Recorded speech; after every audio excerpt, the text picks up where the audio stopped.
નમસ્કાર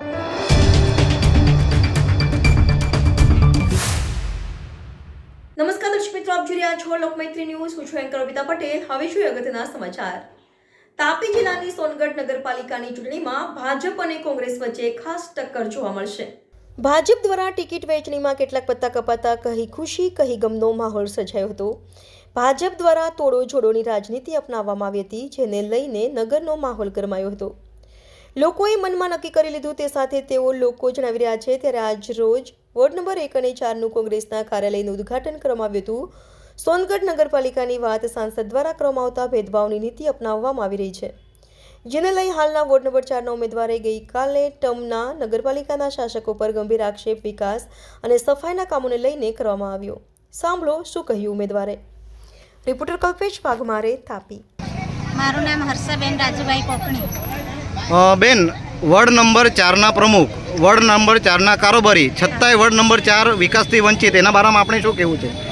વિકાસના નામે તો અમે શું કહીએ કે અમે અમારા વિસ્તારમાં જ્યારથી 5 વર્ષથી જોતા આવ્યા છે, કોઈ જાતની કંઈ વિકાસ થયો નથી. જી. અને મેઇન સવાલ એ છે કે કચરાનો જે લેવા માટે આવે છે ગાડી, એ લોકોને ત્યાં ઘરે ઘરમાંથી કાઢીને લઈ જાય છે. અમારે કયા ફળિયામાં? વાણિયા પડ્યું છે કે એની સાઈડે, એટલે જે સાઈડે જે સદ્ધર લોકો રહે છે એ લોકોને ઘર સુધી સર્વિસ મળે છે, ઘરમાં અંદરથી લઈ જાય છે ને અમારે ત્યાં મહિનો સુધી ગાડીઓ આવતી નથી. એટલે 4 નંબર સાથે ભેદભાવ થતો જેવું તમારું કેવું છે? જી જી મેડમ, આપનું નામ? મારું નામ માયાબેન જુગલભાઈ મહેતા. મેડમ, 4 નંબર વોર્ડમાંથી જે અનિતાબેન અગ્રવાલને ઊભા કરવામાં આવેલા છે, એને તમે ઓળખો છો? નહીં, આજ દિન સુધી મેં જોયા નથી. મારો જન્મ અહીંયા છે. હું 58 વર્ષની મારી ઉંમર છે. તો મેડમ, જ્યારે તમે કોર્પોરેટર તરીકે ફોર્મ ભરીને ઊભા છો, તમે જાતે જ નથી ઓળખતા, તો જે સામાન્ય માણસ છે વોટ આપનારો, એ કઈ રીતે વોટ આપશે એમને? એ હવે કેવી રીતે એણે ભર્યું છે ફોર્મ ને એને કેવી રીતે આપશે એ આપણે આગળ જોશું. લોકોનું કેવું છે કે ભાજપ પૈસાના જોરે ફોર્મ ભરાવે છે, તો શું પૈસાના જોરે બધું ચાલી જશે? હા, બધું એ જ ચાલે છે. તો મેડમ, સ્થાનિક લોકોને કેવું છે કે જેવી રીતે પ્રભુ શ્રીરામને 14 વર્ષનો વનવાસ હતો, અહીંયાના જે 4 નંબરના કોર્પોરેટર છે આજ દિન સુધી આવ્યા નથી કોઈ સુખ કે દુઃખમાં, એના પર તમારે શું કહેવું છે? પ્રભુ શ્રીરામનો 14 વર્ષનો વનવાસ હતો અને આ કોર્પોરેટરનો વનવાસ 5 વર્ષનો છે. હવે એમાં સુખ દુઃખમાં એ લોકો કેટલા આવીને ઊભા રહ્યા છે એ તો હવે આવાવાળો સમય બતાવે ને.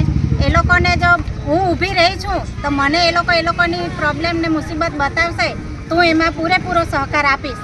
ને આટલા 5 વર્ષમાં એ લોકો આવીને કઈ જગ્યાએ ઊભા રહ્યા છે ને એમની કઈ મુશ્કેલીનો એ લોકોએ સામનો કર્યો છે ને શું પ્રોબ્લેમનો એ લોકોએ ઉકેલ કાઢી આપ્યો છે, એ તો હવે જનતા જાતે જાણશે. મેડમ, કોઈ સમાજના અગ્રેસરની બહુ ભાગતા હતા, વિરોધ પક્ષમાં ટિકિટ પણ લેવા માંગ કરી હતી, પણ તોય અચાનક બેસી ગયા, એના પર તમારું શું કહેવું છે? સમાજને શું મેસેજ તમારો એ સમાજને? એ તો બધું પૈસા પર ચાલે છે. હવે બધા અગ્રણીઓ હવે છુપાઈ ગયા છે, હવે કોઈ સામે આવશે નહીં. જનતાને શું મેસેજ તમારો? જનતાને તો એ જ મેસેજ છે કે આટલા વર્ષોથી તમે જે લાવ્યા હતા સત્તા, એમાંથી તમારા ઘરે કેટલું ભલું થયું છે ને તમારા વોર્ડમાં કેટલું ભલું થયું છે એ તમે પોતે જાણો છો. હવે આવાવાળી જે કોંગ્રેસની સરકાર છે એ તમને કહે છે કે વેરો તમને અડધો માફ કરી આપશે, નળવેરો પૂરો માફ કરી દેશે. તો હવે તમે મને એક આટો મત આપો અને મને એક ચાન્સ આપો ને તમે મને કહેજો કે જ્યારે હર્ષાએ આ કામ નહીં કર્યું તો તમે કહેશો એ સજા મારી. જી મેડમ, તમે મીડિયા સામે કહેવા માંગો છો કે જો તમને મત મળે તો જનતાના પૂરેપૂરો કામો થશે? હા, પૂરેપૂરો કામ થશે અને કોંગ્રેસને પંજાને મત આપીને તમે બહુમતીથી વિજયી બનાવો. આવનાર જે પાર્ટી છે એ વિકાસના નામે હવે મત માગશે, તો એના પર તમારે શું કહેવું છે?